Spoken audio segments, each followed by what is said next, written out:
mas gusto kong kainin yung kimchi-nigang. Cute na cute ako sa pangalan, kimchi-nigang. Ay, try nyo tong recipe na to, netizens. Ang sarap. We call this kimchi-nigang. Kimchi-nigang. Annyeong! Hi everyone! Welcome back to my channel. This is Pinay Mom in South Korea. Samahan niyo ako ngayong araw na to. Magluluto tayo ng medyo kakaibang dish. Hindi ko masabing Filipino dish kasi pinagsamang Filipino and Korean yung lulutuin natin for our dinner tonight. Meron lang to netizen na nag-send sa akin ng recipe. Kaya naman, I decided na i-try. Ang tawag sa dish na to ay kimchi-nigang. Oh. Ang cute, no? Instead na kimchi jjigae or kimchi stew, pinaghalong kimchi stew na may sinigang. Ganon. Perfect siya for cold weather kasi ang temperature ay -5 today. Tunaw na ang snow, kaya naman sobrang lamig na. Okay, so para maiba naman, try kong lutuin yon. Tapos, meron akong nabili sa E-Mart na takhalbi. Yun yung partner ng ating kimchi-nigang. Instead of pork belly, pork ribs yung binili ko. Para maiba naman. So, ito yun. Tapos, wala akong kangkong. Sasabihin ko sana galunggong. Kato. Tapos, wala akong kangkong. Kaya naman, bok choy yung gagamitin ko for sinigang. I'll share yung mga ingredients. Prepare ko muna to netizens, ha? Kailangan natin ng apron. Dumi na ng apron ko, oh. Halatang palagi ako nagluluto. Hugasan ko muna ang kamatis and chili peppers. Yung kamatis ko, nahinog na. Pero carry na. Hindi pa naman sirato. Kayo, anong ulam nyo? Try nyo tong recipe na to. Mukha di masarap. Hindi ko pa naluluto. Pero nung nakita ko yung, dish, natakam ako. Tapos, ito yung radish. Kinat ko na. Hindi, ito yung ito yung gagamitin ko, konti lang. Tapos yung bok choy. Kailangan din natin ng sour kimchi. Pero yung nakita ko dun sa recipe na pinadala sa akin, fresh kimchi. Ang ginagamit talagang kimchi for stew ay yung sour kimchi. Ito yun. Ito yung natirang kimchi from last year's kimchi making. Ito yung gagamitin ko ngayon. Mahal ba ang kimchi sa atin sa Philippines? Pwede naman na kayong gumawa ng kimchi. Hindi lang talaga kasing lasa nung authentic na kimchi ng Korea, diba? Pero may similarity naman sa lasa. Slice na natin ang onion. Okay. So, ito yung mga ingredients ko. Kimchi, radish onion, yung pork ribs, tomatoes, chili peppers, bok choy. Siyempre, hindi mawala ang sinigang mix and ang pork cube. Kailangan din natin ng konting fish sauce. Maglagay na tayo ng cooking oil sa pan. Gagawin ko mixture ng mantika and ng sesame oil. Lagay na natin ang sibuyas.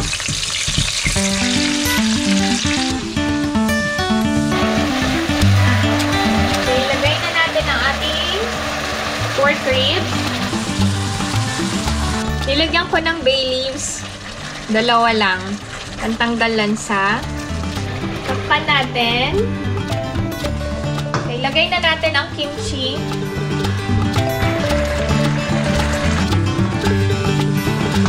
Mag-add na tayo ng water. Kailangan natin pakuluan hanggang lumambot ang baboy.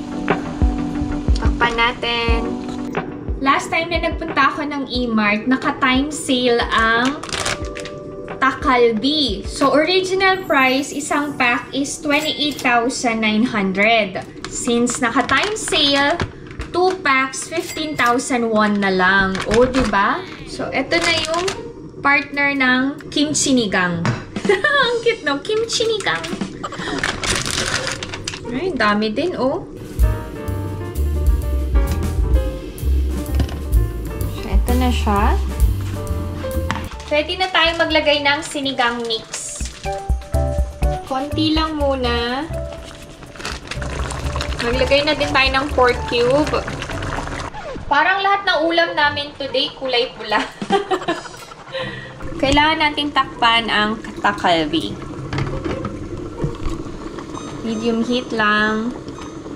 To tell you honestly, and ma-observe nyo na sobrang saya ng aura ko lately.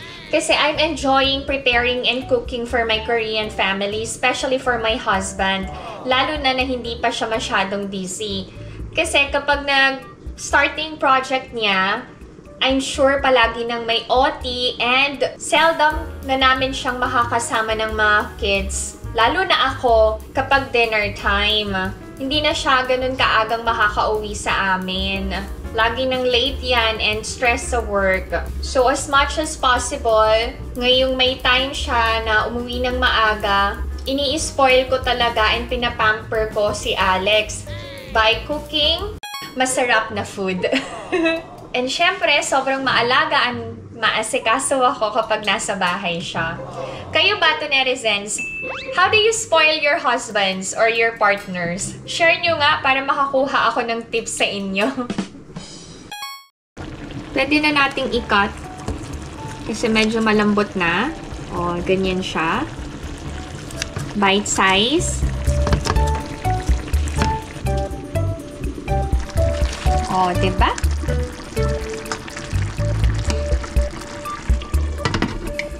May mga netizens na nag-express ng admiration sa akin. Alam nyo ba, nakakakilig kayo? Thank you so much. Thank you kasi na-appreciate nyo yung lahat ng pinapakita ko sa vlogs ko. Pero syempre, hindi naman ako perfect. Tao lang din ako, may mga nagagawang pagkakamali. Pero nagpapasalamat ako kasi nandyan pa rin kayo, netizens. Heart, heart, heart. Check na natin ang ating niluluto again and again and again. Ay, mukhang masarap na. Check ko yung chicken. Ang dak kalbi, lalagyan ko ng cheese later. Kasi ang mga kids, kapag kumakain ng dak kalbi, gusto nila may cheese on top. Medyo matagal lang palambutin yung pork ribs. Pero masarap yung lasa niya, netizens. I think depende din sa kimchi na gagamitin mo. Pag masarap ang kimchi, masarap yung lasa. Pwede na nating ilagay ang radish. Parang ang unti ng radish. Pero carry na. Pakuluin na pa ng bonggang-bongga. As in, bonggang-bonggang-bonggang-bongga. Malambot na yung pork ribs. So, palambutin na lang din natin yung radish. Lahat ng pwedeng lumambot, palambutin natin. Wag lang lumambot ang mga buto natin, netizens, ha? So, we should always take care of our health. Ah, laki na ng mukha ko, netizens. Palagi kasi masarap yung luto ko. Lagi ako magana kumain.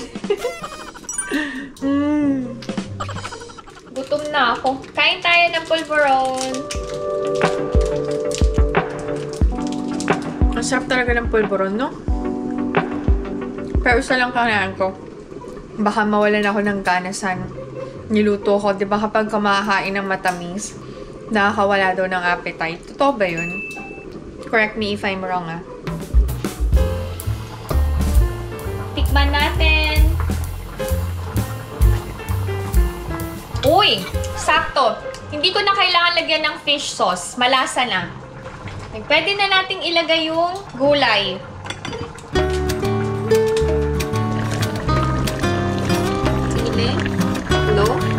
And isang mapula. Pakuluin lang natin for another 3 minutes and then done na ang ating kimchi sinigang.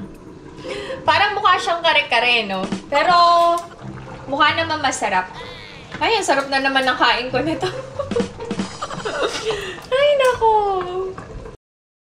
Done ang aking pagluluto. Thank you, Lord. Natapos ako ng maayos and mukha namang masarap ang aking niluto. Hindi pa tapos ang gawain ko. Habang hinihintay ko ang aking family, tayo ay merong gagawin, netizens. Magugas muna ako ng mga ginamit ko, ha?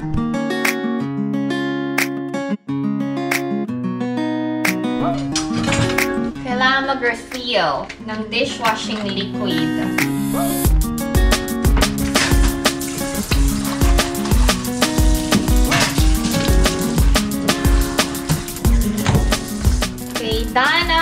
maghuhugas ng pinggan, maayos and malinis na ang kusina.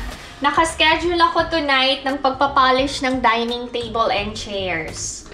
So, yun yung gagawin natin to netizens habang hinihintay ko ang aking mag-anak. Bakit ko pinapolish ang table and chairs? Para tumagal yung ganda ng dining set namin. So, I'm using this Weiman Lemon Oil Furniture Polish. Ito yun. Mabilis lang naman, punas-punas lang. Parang nagva-varnish lang, ganon. Pero ito, lemon oil. Gamit ako ng microfiber na basahan. Yan, paglagay lang kay... Oh! Sorry. Ay go, nasobrahan. Pero kaya rin na. Yung table muna.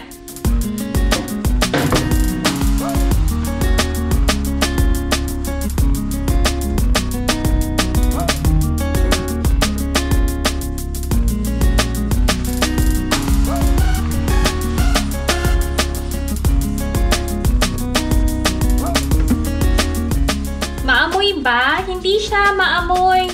Anong amoy? Amoy lemon. Lemon oil. Ganun.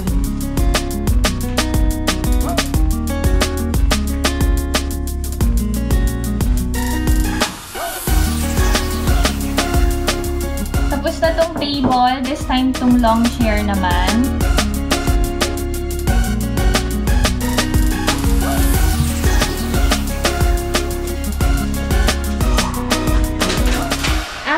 Long chair. Ito ng single. Single eh. Sino mga single dyan? Baka it's about time na humanap na kayo ng kadouble nyo. 1 down. 2 more to go. Okay, last na lang.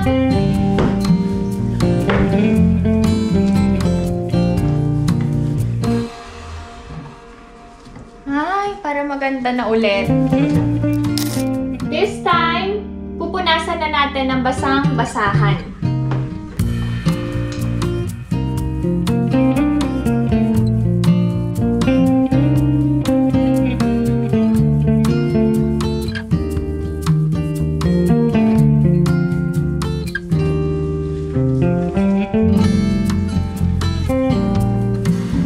Paano nyo inaalagaan and minemaintain ang furniture nyo? Ako punas-punas lang talaga. Okay, done. Thank you, Lord. Palit tayo ng chair cover. Yung mga hindi ko natatapos na gawain sa umaga, after work ko ginagawa.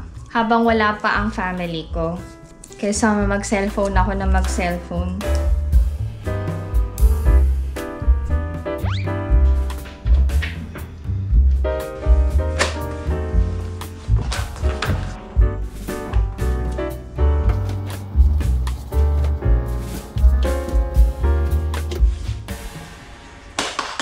Yes! Tapos ang aking gawain dito sa bahay. Mamaya-maya kakain na din kami ng dinner. Hintayin ko lang sila. Si Alex, tawagan ko nga. Oh, where are you? Oh, are you gonna be late? 조금 왜? What time? 한 시간 뒤에 가려고. 또 전화 안 했잖아. 알았어. Ay, may OT na naman siya. Sabi niya hindi pa siya busy masyado. Anyway, si Ijo na lang yung hintayin ko. Mauna na kami ni Tuki kumain. Maya-maya pa. Pahinga muna ako saglit. Hindi ko na sila mahintay. Mauna na akong kumain. I'm so hungry na talaga. And nasarapan ako sa luto ko. Mauna na akong kumain.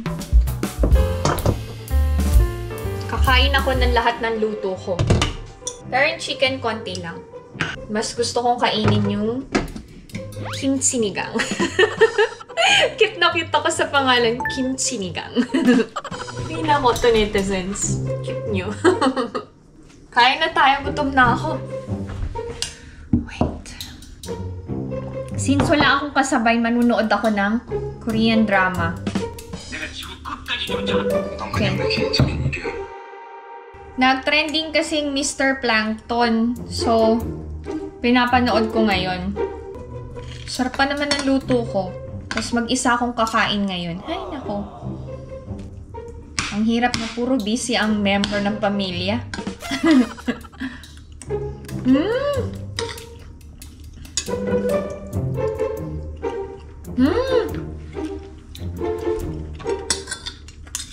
Ang sarap. Ay, try nyo tong recipe na to, netizens. Ang sarap.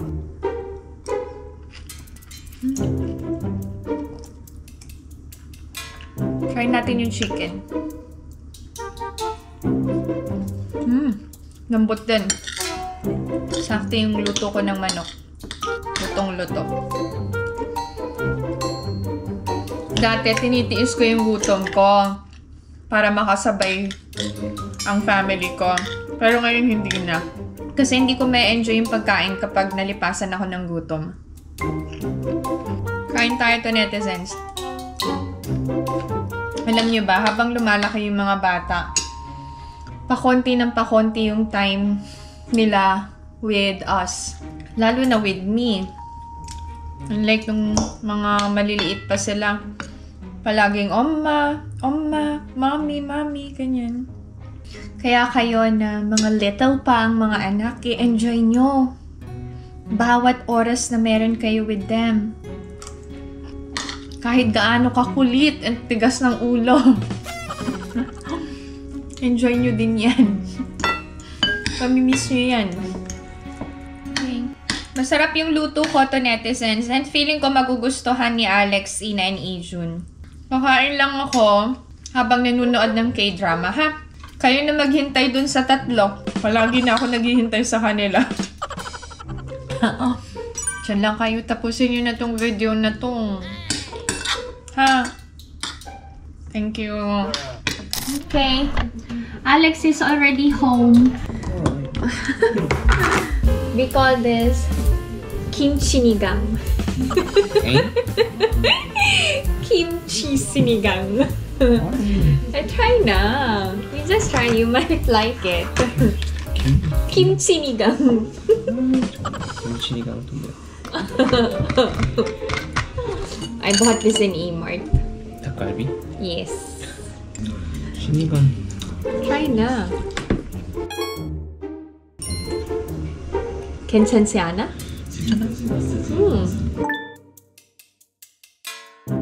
김치찌개랑 비슷해.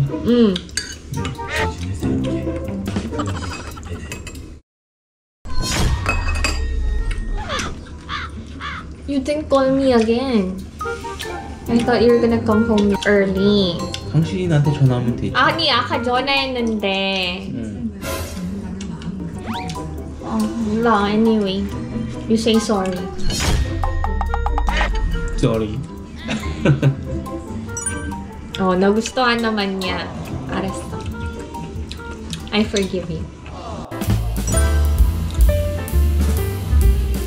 Si Ijun, hindi na daw siya kakain kasi nag-chicken sila nung friend niya, yung kambal. Naglaro siya sa bahay ng kambal bago siya umuwi dito.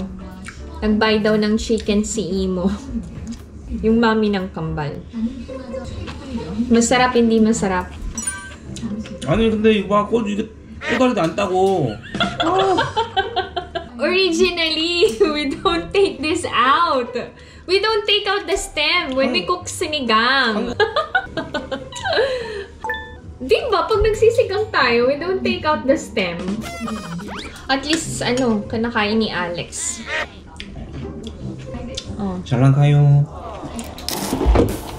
Kakain si Izu ng takalbi. Ayaw niya yung kimchi sinigang. Nalagyan ko na ng cheese.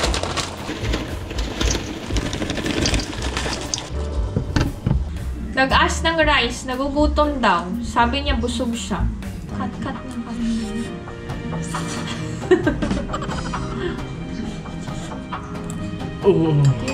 I love you. Me too. I love you. Me too. Ay, look at mommy. I love you too. Say bye-bye na tayo. Bye bye. Heart. Ay, where is the heart? Oh.